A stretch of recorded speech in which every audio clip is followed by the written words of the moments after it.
Hello प्यारे दोस्तों, आप सभी का स्वागत है स्टडी नंबर 1 ऑनलाइन क्लास की यूट्यूब चैनल पे। जैसा कि आप लोग जानते हैं कि हम लोग का क्लास 9th चैप्टर 1 चल रहा था नंबर सिस्टम, जो अपने आप में एक टिपिकल टॉपिक है। एक अच्छा मीन्स तगड़ा टॉपिक है जो आपसे एग्ज़ाम में पूछ सकता है। और अगर आप इस साल टर्म 1 का एग्ज़ाम देने वाले हैं तो आपका उससे 8 मार्क्स का क्वेश्चन बनेगा। 8 marks means 8 objective type question आपका उससे बनेगा। ओके, तो आपको उसका तैयारी अच्छा रखना है। तो आपको अगर उसका तैयारी अच्छा रखना है तो आप हमारे चैनल से जुड़ जाइए, जहां से आपको इस चैप्टर का और पूरा क्लास 9th का जितना भी चैप्टर्स है ऑल सिलेबस आपको डीपली और पूरे अच्छे से कॉन्सेप्ट के साथ विथ प्रैक्टिस आपको समझाया जाएगा, जिसमें आपका 3 बुक शामिल होता है, RS अग्रवाल, RD शर्मा और NCERT, जिसका आपका तीनों एकदम कंप्लीट बुक करवाया जाएगा, जिसमें आपको क्वेश्चन भी करवाया जाएगा साथ में। ओके, तो आज जो है हम लोग एक टॉपिक हम लोग के पास बचा हुआ है, जो है मीन्स RD शर्मा बुक। अगर आपके पास होगा, यहाँ अगर आपके पास RD शर्मा बुक होगा क्लास 9th का, तो इसमें आपको एक टॉपिक दिया होगा जो है proof of irrational number. Proof of irrational number.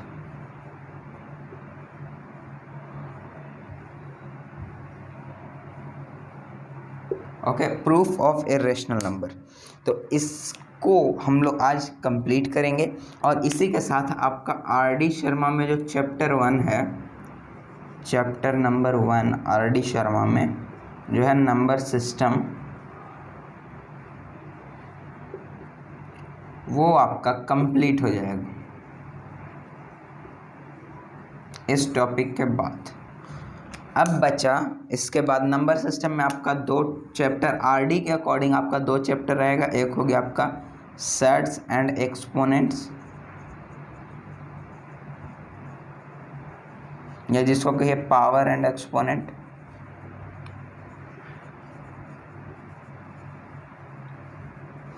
और एक चैप्टर आपके पास रहेगा रेशनलाइजेशन।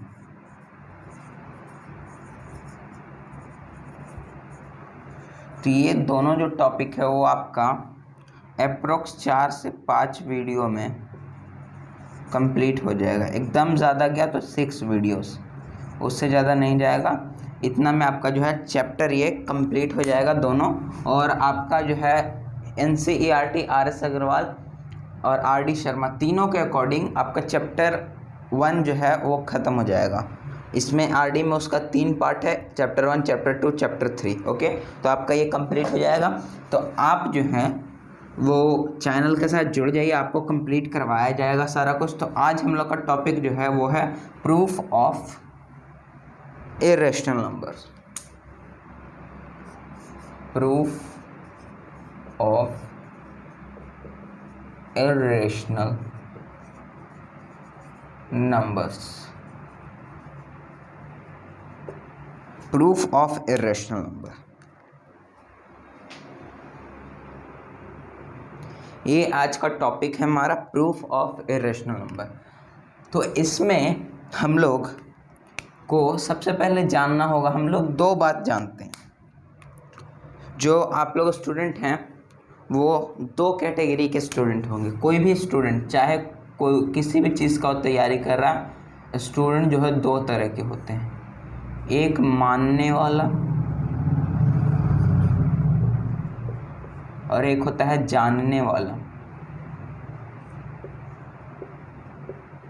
ओके, तो मानने वाला जो होता है स्टूडेंट, किसी भी चीज़ को मान लेता है, उसको हम लोग ब्लाइंड स्टूडेंट कहते हैं।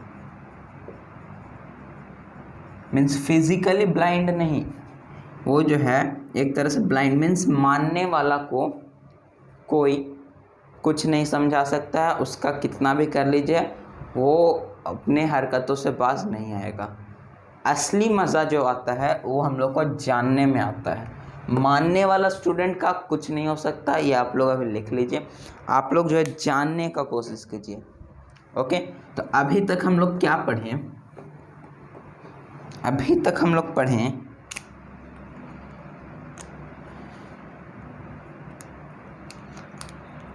रूट टू का, रूट टू नहीं, हम लोग यहाँ इर्रेशनल नंबर का अगर बात करें, इर्रेशनल नंबर, तो इसमें हम लोग अगर देखेंगे तो इसमें हम लोग पढ़ें एक under root of non perfect square number, या कह लीजिए यहाँ under root of non perfect square number, या NTNR, non terminating non repeating. ये हम लोग सिर्फ मानते हैं, ओके। आज उसी को जानने का बारी है, क्योंकि मैं आपको फिर बोल रहा हूँ, मानने वाला स्टूडेंट का कोई कुछ नहीं कर सकता। हम लोग स्टूडेंट है जिसको जानने में इंटरेस्ट होना चाहिए, ओके। तो आज हम लोग जो देखेंगे प्रूफ ऑफ इर्रेशनल नंबर, तो इससे पहले हम लोग एक चीज़ जानते हैं कि मैंने आपको एक बार बताया था, किसी भी एक वीडियो लेक्चर में मैंने आपको बताया था कि कोई भी हम लोग अगर एक स्टेटमेंट कहते हैं तो उसके अपोजिट भी एक स्टेटमेंट निकलता है। जैसे कि एक स्टेटमेंट हम लोग बोलें, जैसे हम लोग ऐसे ही वर्बली लेते हैं, आज बारिश हुई है, ये एक स्टेटमेंट है, तो इसका मतलब क्या हुआ, कल बारिश नहीं हुई थी, ओके। और अगर हम लोग ऐसे लें कि आज रोहन स्कूल गया, इसका मतलब कल रोहन स्कूल नहीं गया था, ये हो गया बात। तो हम लोग यहाँ दो स्टेटमेंट को देखें तो एक स्टेटमेंट हम लोग कहें, लेकिन उसका एक अपोजिट मीनिंग निकल रहा है, तो ऐसे ही हम लोग इसमें एक अपोजिट मीनिंग लेकर चलेंगे। जैसे अगर हम लोग कहें रूट 2 इज़ नॉट रेशनल, जैसे ऐसे नहीं, हम लोग ऐसे कर दिए कि आपको एक ऐसा क्वेश्चन दे दिया, root 2 is, option A rational, option B irrational, option C not rational, option D not irrational. अगर आपको कुछ ऐसे क्वेश्चन दे दिया तो आप क्या कर सकते हैं, इसमें रेशनल है ये तो हम लोग जानते हैं, इरेशनल भी जानते हैं, बट यहाँ मुझे आपसे ये चीज़ जानना है, नॉट रेशनल का मीनिंग क्या हुआ। अगर आप लोग देखेंगे तो हम लोग के पास सिर्फ दो ऑप्शंस रहता है, एक हो गया रेशनल, एक हो गया इरेशनल, ओके। ऐसे मैं आपको बता रहा हूँ, सिर्फ हम लोग के पास दो ऑप्शन रहता है। तो यहाँ से अगर आपको बोल दिया कि कोई भी डिजिट, आपको XYZ कोई भी डिजिट दे दिया, ओके, तो आपको इसमें से बोल दिया कि वो रेशनल नहीं है, इज नॉट रेशनल, तो हमारे पास दो ऑप्शन था, एक हो गया हम लोग के पास रेशनल, एक हो गया इरेशनल। तो हम लोग कह दिए कि कोई भी डिजिट जो है रेशनल नहीं है, तो हम लोग के पास क्या बचा, रेशनल नहीं है, तो हम लोग के पास ऑप्शन बचा कि वो इरेशनल है। तो यही एक अपोजिट बिहेवियर शो करता है, हम लोग के साथ, कि हम लोग कोई भी स्टेटमेंट कह रहे हैं तो उसके एक अपोजिट मीनिंग भी निकलता है, तो उससे जो है हम लोग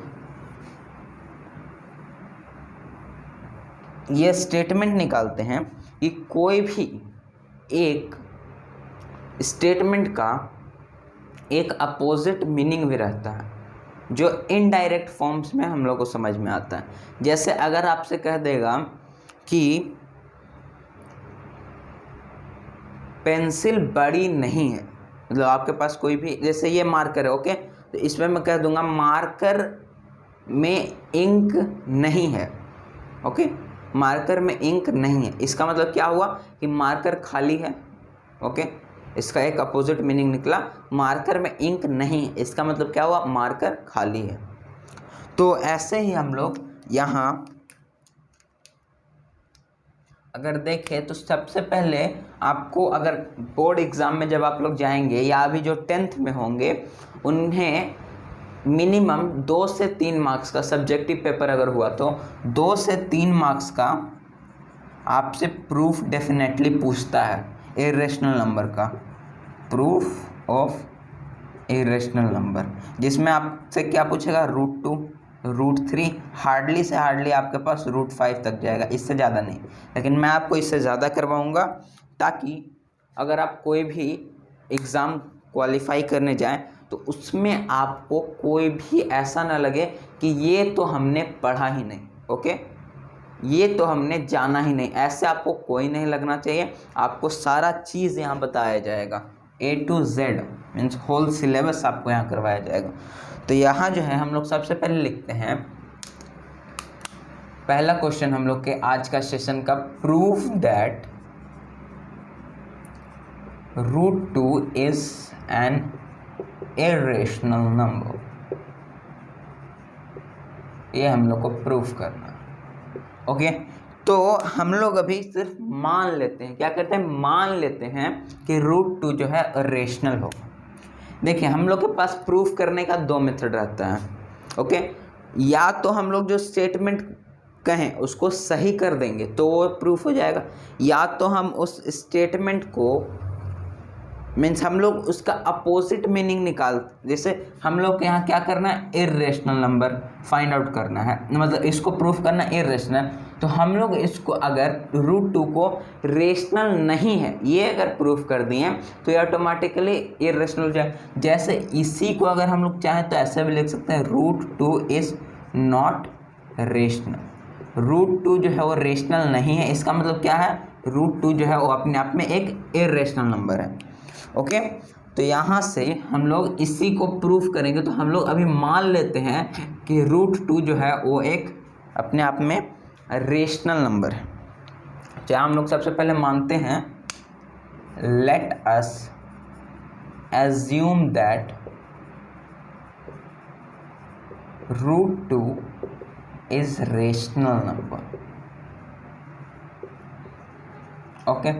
तो अब हम लोग इसको रेशनल माने तो ये जो √2 है इसको तो रेशनल का सारा जितना भी कैटेगरी मीन्स कैटेगरी नहीं, क्राइटेरिया जो रहता है √2 का जितना भी रेशनल का जितना भी कैटेगरी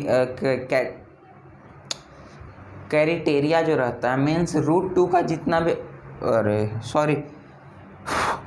जितना भी रेशनल का जितना भी आपके पास प्रॉपर्टीज़ रहता है उसको फुलफ़िल करना पड़ेगा √2 को। तो यहाँ हम लोग लिखते हैं √2 must satisfy all the properties of rational number, that is P upon Q form, where P and Q integer and Q is not equal to 0। और एक और आप लोग याद कीजिए, हम लोग एक चौथा प्रॉपर्टी पढ़े थे, फोर्थ प्रॉपर्टी, जिसमें हम लोग का था P and Q are co-prime, okay. P and Q are co-prime। अगर आपको मान लीजिए, अगर आपके स्कूल टीचर जो हैं मैथमेटिक्स के टीचर जो आपके हैं स्कूल में, वो आपसे अगर पूछ लें कि व्हाट इज़ रेशनल नंबर, तो आप अगर इतना भी बोलेंगे तो काम चल जाएगा, सिर्फ काम चल जाएगा। तो आप सिर्फ एक एवरेज स्टूडेंट के कैटेगरी में आएंगे।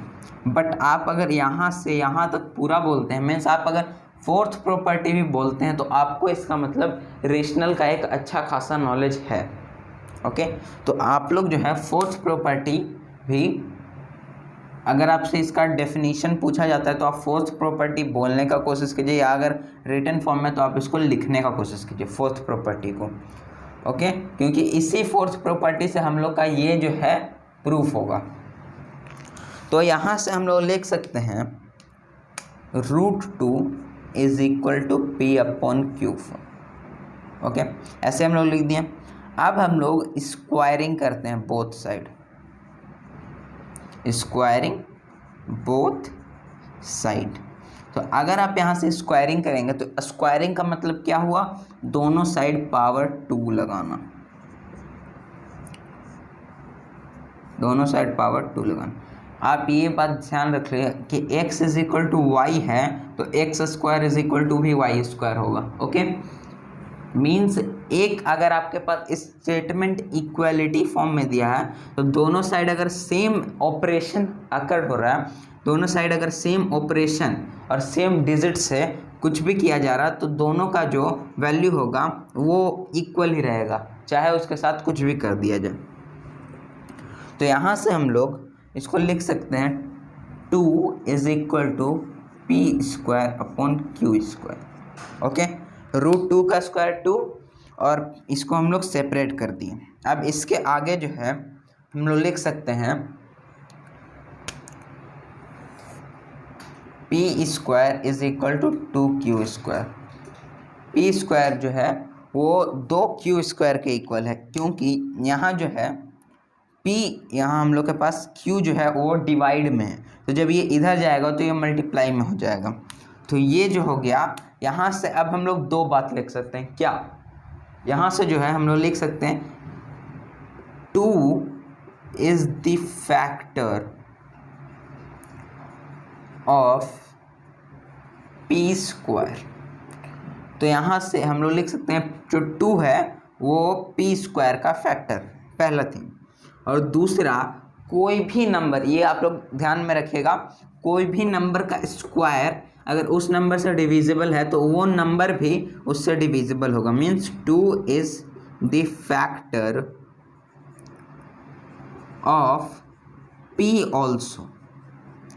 2 जो है वो P का भी फैक्टर होगा, यहाँ से हम लोग ऐसे लिख सकते हैं। ओके, तो अब हम लोग क्या करते हैं, let P is equal to 2K, क्योंकि P जो है वो 2 से डिविजिबल है, इसलिए हम लोग इसको 2K एज्यूम करते हैं। Okay, P is equal to 2K। तो अब हम लोग क्या करते हैं, squaring both side, squaring both side. तो यहाँ से आपका आ जाएगा P² is equal to 2K का होल स्क्वायर। तो यहाँ से जब आप देखेंगे इसको तो आप इसको भी लिख सकते हैं P² का वैल्यू यहाँ देखिए क्या है, Q²। P² का वैल्यू क्या है, 2Q²। तो यहाँ से हम लोग P² का वैल्यू यहाँ लिखते हैं 2Q² is equal to 4K²। अगर आप इसको सॉल्व करेंगे 2 का स्क्वायर 4, K का स्क्वायर K²। तो अब यहाँ से अगर आप Q² का वैल्यू निकालेंगे तो ये आपका हो जाएगा 4K²/2, 2 से 2 कैंसिल, तो Q² is equal to 2K²। Okay, ये आपके पास आ गया। तो यहाँ से अगर आप देखें तो 2 के साथ ये K² मल्टीपल में है। अगर आप मीन्स ये प्रॉपर्टी तो पढ़े होंगे, dividend is equal to divisor multiplied by quotient plus में रिमाइंडर, प्लस में रिमाइंडर। तो यहाँ हम लोग के पास रिमाइंडर कुछ नहीं, तो हम लोग इसको हटा देते हैं। तो क्या हम लोग लिख सकते हैं कि जो डिविडेंड है वो डिवीजर से भी डिविजिबल है और ये कोटेंट से भी डिविजिबल है। ओके, तो यहाँ से अगर हम loग देखें तो जो Q² है तो यहाँ से हम लोग लिख सकते हैं 2 is the factor of Q²। 2 जो है वो Q² का फैक्टर, क्योंकि यहाँ 2 हम लोग को दिख रहा है। और इसके बाद हम लोग लिख सकते हैं 2 is the factor of Q also. 2 जो है वो Q का भी फैक्टर होगा।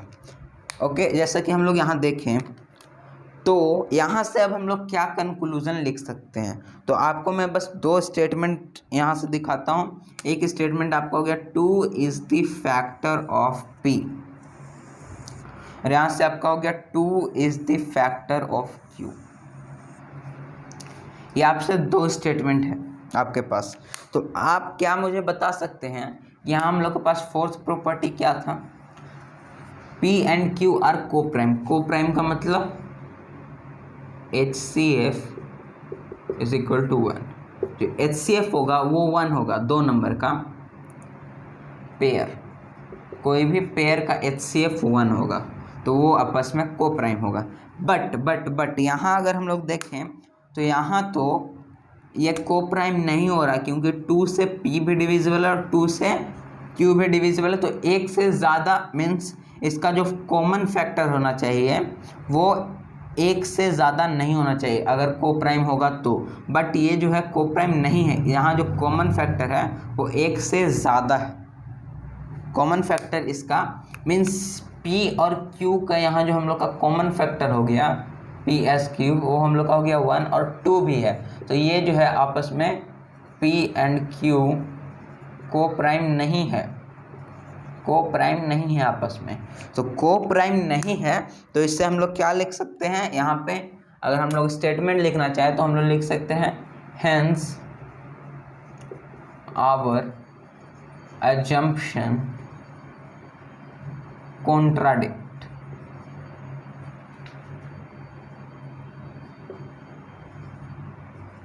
contradicts, therefore root 2 is यहाँ हम लोग लिखे not rational, so root 2 is irrational। ये आपका यहाँ स्टेटमेंट होगा। ओके, तो आप इसको एक बार देख लीजिए अच्छा से, 2 से 3 बार पढ़िए, चाहे हो सके तो आप इसका स्क्रीनशॉट ले लीजिए जिससे आपको इजी पड़े।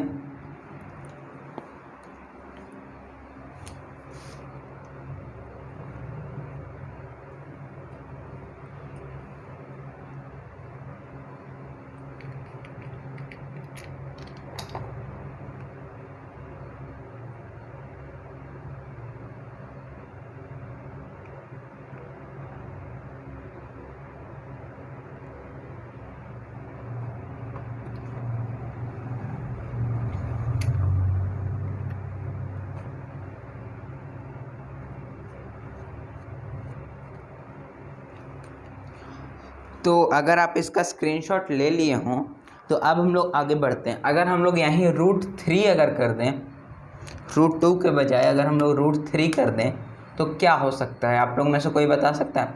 √3 है तो हम लोग जब यहाँ स्क्वायर करेंगे तो हम लोग के पास √3 का स्क्वायर आएगा और यहाँ हम लोग के पास आ जाएगा 3 इज इक्वल टू इतना। तो यहाँ जो हम लोग के पास रिजल्ट आएगा वो हम लोग का आ जाएगा P² is equal to 3Q², जहाँ हम लोग लिख सकते हैं 3 is the factor of P², तो 3 is the factor of P also, यहाँ हम लोग लिख सकते हैं। अब हम लोग जो यहाँ एज्यूम करेंगे P इज इक्वल टू 2 के, तो 2 के ना करके अब हम लोग यहाँ 3 के करेंगे, क्योंकि P जो है 3 से डिविजिबल है। अब स्क्वायरिंग बोथ साइड करेंगे तो यहाँ आपका 2 ना आके 3 हो जाएगा, 2 ना होके आपका यहाँ 3 के हो जाएगा। तो यहाँ से आप लिख सकते हैं इसको 4 न लिख कर 9, आप यहाँ से इसको लिख सकते हैं 9 और यहाँ आपका हो जाएगा 3। तो यहाँ से आपका हो जाएगा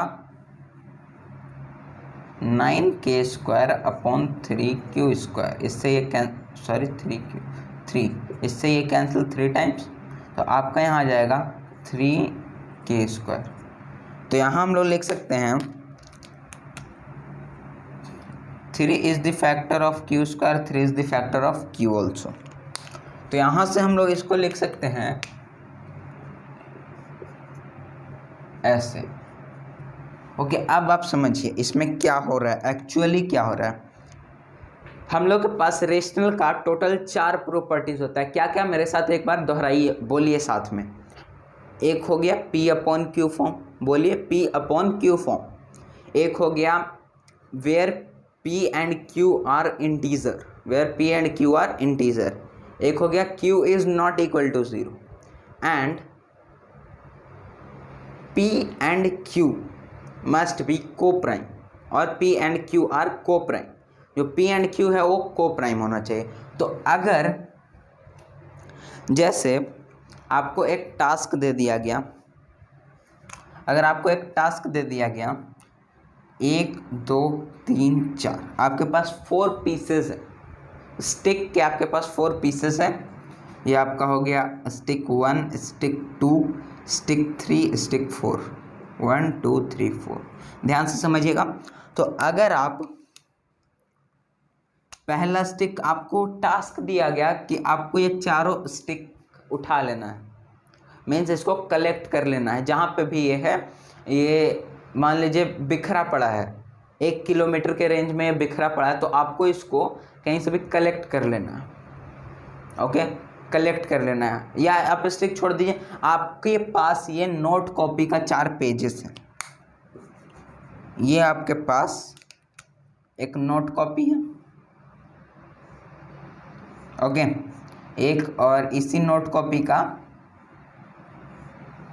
यह दूसरा, ये आपका पेज 1 है, ये आपका पेज 2 है, ये आपका पेज 3 है, ये आपका पेज 4 है। ओके, आपके पास ये 4 पेजेस है इसी नोटबुक का। आपको ये होमवर्क दिया गया कि आपको ये चारों पेज लिख कर लाना है। शायद राइटिंग का बुक है तो आपको ये चारों पेज लिख कर लाना है। तो आपने एक पेज लिखा, दूसरा पेज भी लिख लिया, तीसरा भी लिख लिया, और चौथा नहीं लिख पाए, तो क्या आपका होमवर्क कंप्लीट माना जाएगा? मुझे सोचकर बताइएगा, क्या आपका होमवर्क कंप्लीट माना जाएगा? तो आप लोग कहेंगे नहीं सर, आप मेरा जो होमवर्क है वो आप इनकम्प्लीट माना जाएगा, इनकम्प्लीट माना जाएगा। क्यों? क्योंकि आपने तो एक पेज जो है यहाँ, इस पेज को अगर हम लोग सेपरेट करके देखें तो एक पेज आपने फुलफिल नहीं किया, तो आपका जो होमवर्क है वो इनकम्प्लीट माना जाएगा।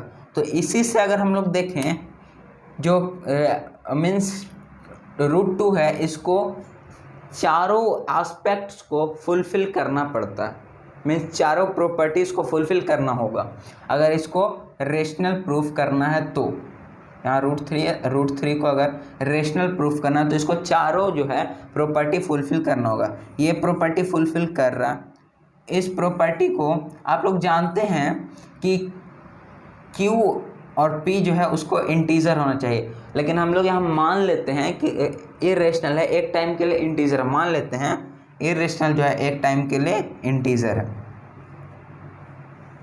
एक टाइम के लिए इंटीजर है। ओके, तो ये एक टाइम के लिए इंटीजर है, हम लोग मान लेते हैं। तो ये भी फुलफिल हो गया, ये भी फुलफिल हो गया, ये भी फुलफिल हो गया, क्योंकि यहाँ आपका हो जाएगा रूट 3/1। तो 1 जो है वो इज़ नॉट इक्वल टू 0 है, तो Q इज इक्वल टू 1 है। ओके, तो यहाँ से हम लोग देख लिए, तो 3 पेज जैसे आपका फुलफिल हुआ था वैसे यहाँ 3 प्रॉपर्टीज़ फुलफिल हो गया, लेकिन 4th वाला प्रॉपर्टीज़ का फुलफिल नहीं हुआ। तो इसके कारण ये जो है रेशनल का सारा प्रॉपर्टीज़ फुलफिल नहीं कर रहा है। जैसे अगर आप 2 को देखें तो 2 एक रेशनल नंबर है। कैसे? इसको हम लोग 2/1 लिख सकते हैं P/Q के फॉर्म में। और अगर हम लोग यहाँ देखें 2 और 1 जो है वो अपने आप में इंटीजर भी आप लोग जानते हैं।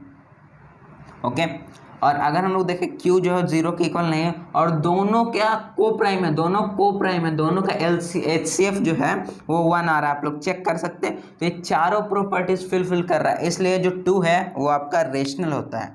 ओके, रेशनल होता है। तो यहाँ से आप देख सकते हैं इसको। अब हम लोग आते हैं इसके नेक्स्ट एस्पेक्ट पे।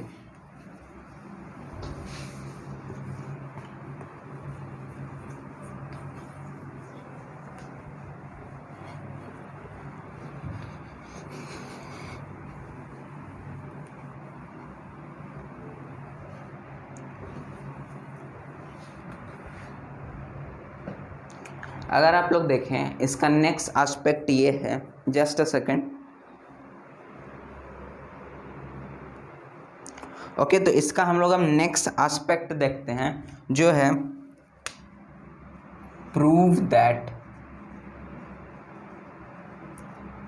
√2 plus √3 is irrational.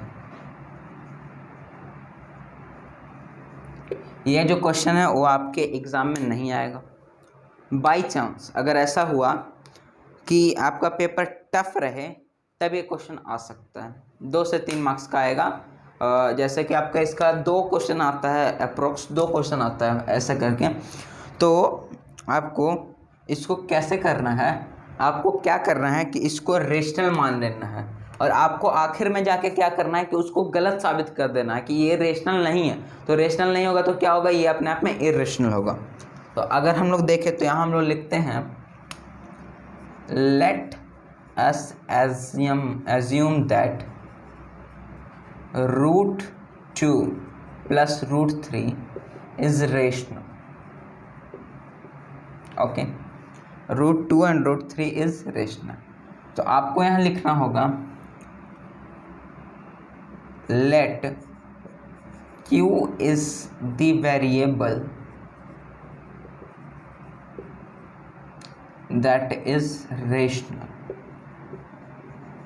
Okay, that is rational. कोई भी q नाम का एक वेरिएबल है जो रेशनल है। तो हम लोग इसको लिख सकते हैं simply √2 plus √3 is equal to q।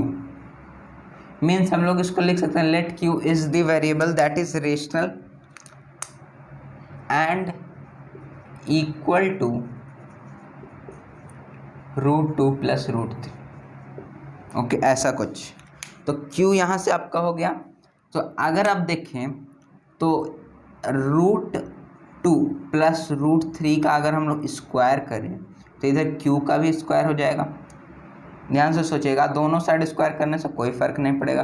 तो यहाँ आपका हो जाएगा √2 का स्क्वायर प्लस √3 का स्क्वायर प्लस 2 इंटू √2 इंटू √3। ये तो जानते ही होगे ना, a प्लस बी का whole square is equal to a square plus b square plus 2ab। इतना तो बेसिक पढ़ ही के आए होगे क्लास 8 में। Is equal to q square, यहाँ हम लोग इसको ऐसे रखते हैं। तो यहाँ से अगर हम लोग देखें 2 plus 3 plus 2√6 is equal to q square. इसको ऐड करेंगे 5 plus 2√6 is equal to q square. Okay, अब हम लोग इसको ऐसे करते हैं 2√6 is equal to q square minus 5। ऐसे हम लोग इसको निकालें और यहाँ से हम लोग लिख सकते हैं √6 is equal to q square minus 5/2। देख लो एक बार अच्छा से। 2 जो है मल्टीप्लाई में √6 के साथ, तो यहाँ जाकर डिवाइड में होगा, यहाँ जाके और डिवाइड में होगा। तो अगर हम लोग इसको ऐसे करते हैं तो यहाँ हम लोग के पास ऐसे आ सकता है √6 is equal to q square by 2 minus 5/2। सोच लो, क्या हम लोग इसको ऐसे लिख सकते हैं सेपरेट करके? सोच लो एक बार।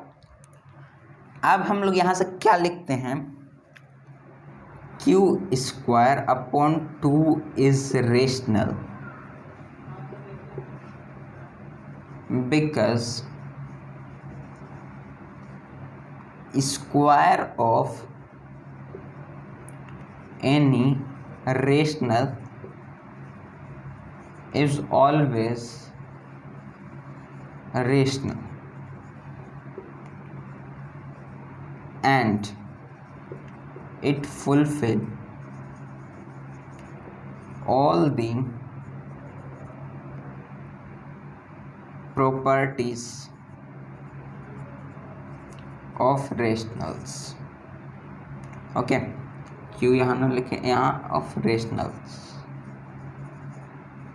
ये जो है रेशनल का सारा प्रॉपर्टी फुलफिल कर रहा है। कैसे देख लो, ये क्यू हम लोग क्या यहाँ जब हम किए थे, एक रेशनल है तो रेशनल का स्क्वायर हमेशा रेशनल रहता है और अपॉन में 2 है, means p upon q form where p and q are integer. Okay, p and q are integer and q is not equal to 0 और दोनों का जो है को प्राइम होना चाहिए। तो ये सारा ये फुलफिल करेगा क्योंकि ऊपर नीचे जो है वो रेशनल है। और यहाँ अगर हम लोग देखो 5/2, तो यह तो आप लोग जानते हैं ये अपने आप में रेशनल है। कैसा नंबर है? Rational number. तो अगर हम लोग इसको देखें तो क्या मैं यहाँ लिख दूँ ये अपने आप में एक रेशनल होगा सॉल्व होके। ध्यान से सोचना, ये जो है सॉल्व होके अपने आप में रेशनल होगा। क्यों? क्योंकि यहाँ जो है आपका यहाँ आपका हो जाएगा रेशनल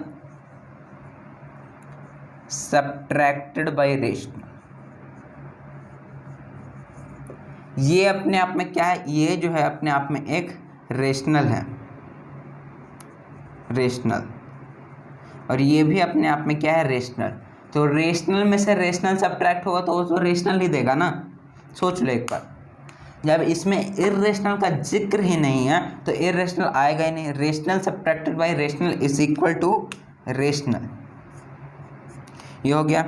तो यहाँ से हम लोग देख सकते हैं कि ये जो हम लोग के पास देगा और रेशनल देगा, ये जो हम लोग के पास देगा और रेशनल देगा। तो यहाँ हम लोग लिख सकते हैं √6 इज इक्वल टू Q²/2 - 5/2। ये अपने आप में आ जाएगा आपका rational.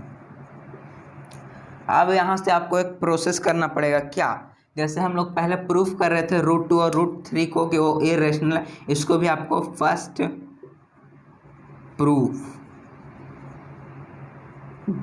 Prove that √6 is irrational.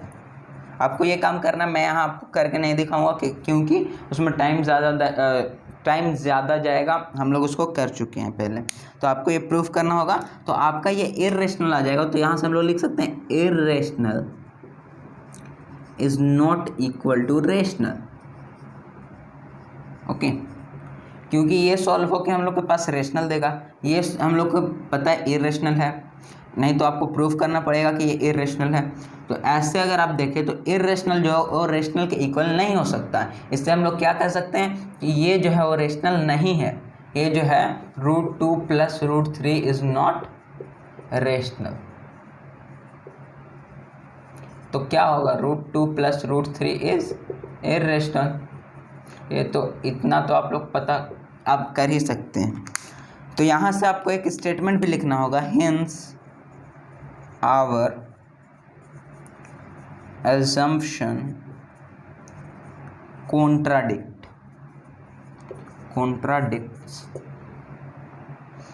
तो उसके बाद आपको ये दो स्टेटमेंट लिखना है। तो आप इसको इस तरह से सॉल्व कर सकते हैं। अब आ गया एक और सवाल इसी से रिलेटेड, ऐसा ही कुछ।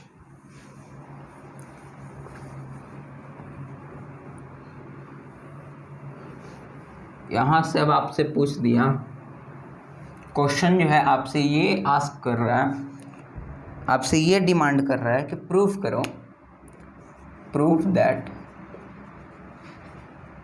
5 + √3 या कोई भी यहाँ नंबर हो, एक रेशनल और एक इर्रेशनल का सम आपको दे दिया, इज इर्रेशनल। आपको ये प्रूफ करना है। तो क्या करना है, आप इसको एक बार मान लीजिए कि ये रेशनल मानना है सिर्फ। Let us assume that 5 + √3 is rational। Okay, तो यहाँ से अगर आप लोग यहाँ से लिखेंगे, यहाँ से अब आपको लिखना पड़ेगा late Q is the variable that is rational and equal to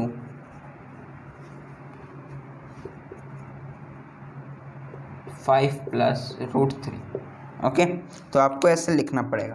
तो यहाँ से अगर आप इसको देखेंगे तो आपका कुछ ऐसे स्टेटमेंट आएगा, 5 + √3 is equal to Q।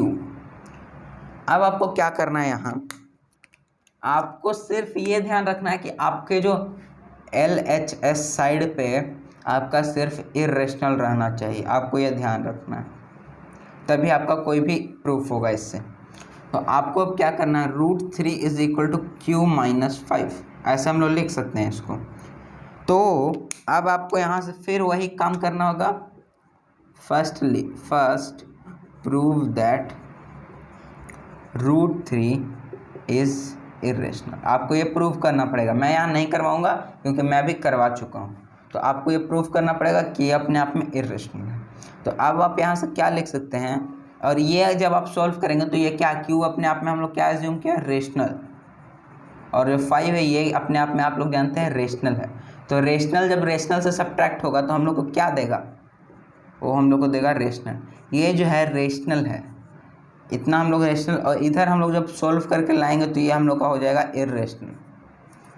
Irrational तो यहाँ से हम लोग लिख सकते हैं irrational is not equal to rational, ये हम लोग का स्टेटमेंट रहेगा। तो यहाँ से अब इसके आगे हम लोग लिख सकते हैं हेंस आवर assumption contradicts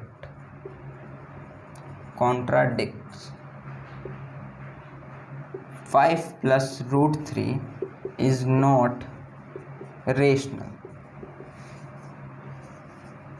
तो 5 plus root 3 is irrational, आपको ये लिखना पड़ेगा। ओके, तो आपने देखा इसको सॉल्व करने का इजी ट्रिक है। नहीं तो अगर आपको ये नहीं समझ में आया तो आप एक काम कर सकते हैं,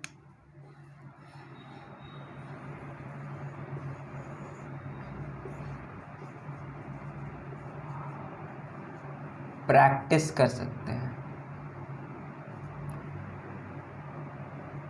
प्रैक्टिस कर सकते हैं आप, कोई भी अपने से एक रैंडम नंबर उठा लीजिए, कोई भी जो आपको लगता है कि वो इरेशनल है, और उसको आप रेशनल मान के प्रूव कीजिए कि वो रेशनल नहीं है।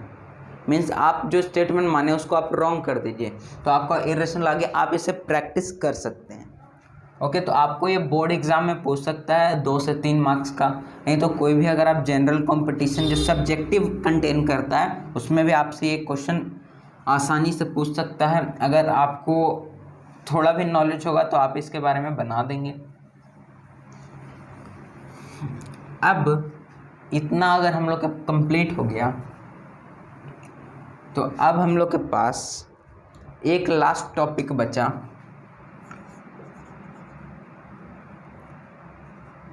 Successive magnification. Successive magnification, just a second.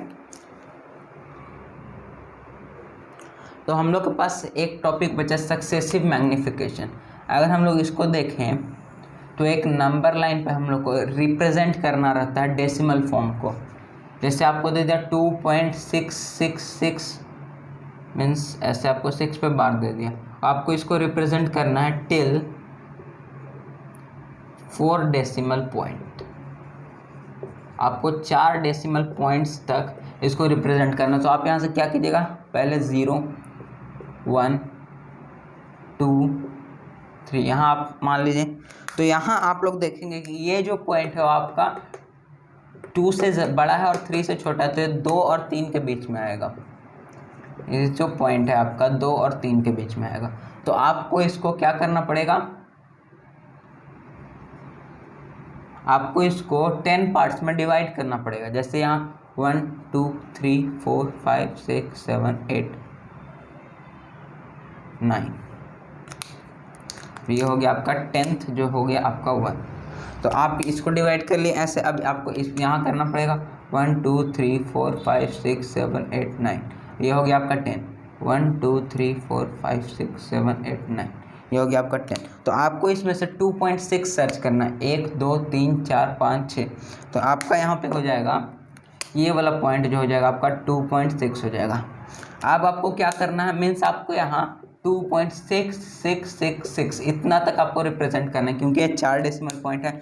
तो अब आपको क्या करना है, यहाँ से आपको लिखना है कि अब ये नंबर क्या होगा, 2.6 के बाद फिर 6 है। तो ये अगर यहाँ हम लोग देखें तो 2.600 और 2.700 इसके बीच में ये नंबर कहीं आएगा।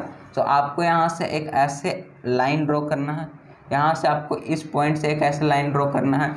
अब आपको यहाँ से ऐसे जब लाइन सेगमेंट आप ड्रॉ करेंगे मीन्स लाइन, तो यहाँ आपको लिखना पड़ेगा 2.60, उसके बाद यहाँ 2.61 2.62 2.63 2.64 2.65, 2.66, 2.67, 2.68, 2.69, 2.70 इतना हो गया। तो अब आपको क्या करना पड़ेगा, इसको यहाँ ये पॉइंट आपको मिल गया, तो अब आप देखेंगे तो ये हो जाएगा आपका 2.66 के बाद फिर 6 है, तो आपको इसको और इसको अब रिप्रेजेंट करना पड़ेगा।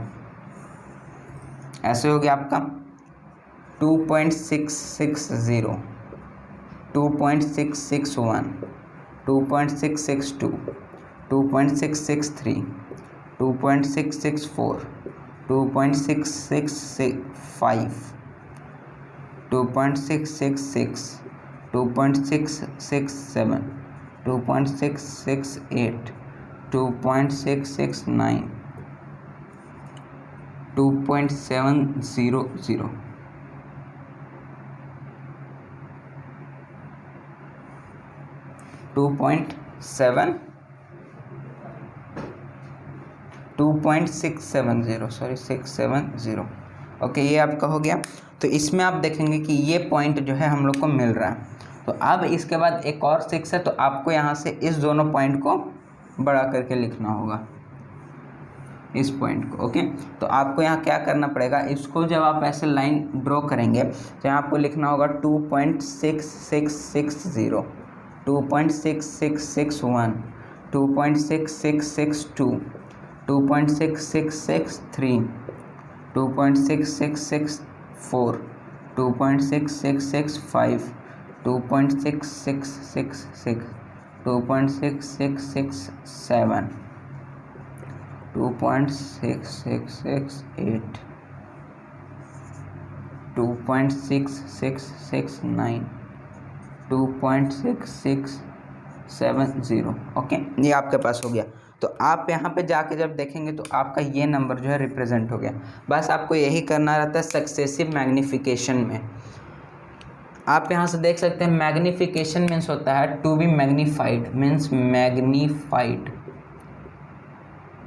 तो आप लोग जानते हैं मैग्नीफाइड मीन्स में होता है बिगर करना। ओके, बिगर करना। ओके, तो यहाँ से जो है हम लोग का आर.डी. शर्मा के अकॉर्डिंग चैप्टर 1 फुल्ली कंप्लीट हो गया। अब हम लोग चैप्टर 2 आर.डी. शर्मा का स्टार्ट करेंगे नेक्स्ट वीडियो से। तो तब तक के लिए आप हमारे साथ जुड़े रहिए। ओके, और आपको अगर वीडियो अच्छा लगा हो वीडियो को लाइक कीजिए। आपका बहुत बहुत शुक्रिया, आपको जो आप यहाँ तक वीडियो देखें हमारा। और आज के लिए इतना ही, मिलते हैं नेक्स्ट वीडियो में। और जाने से पहले मैं आपसे एक बात कहना चाहता हूँ कि आप हमारे टेलीग्राम चैनल पे जुड़ जाइए, जिसका लिंक आपको डिस्क्रिप्शन में मिल जाएगा। ओके, तो आज के लिए इतना ही, मिलते हैं नेक्स्ट वीडियो में। Thank you very much.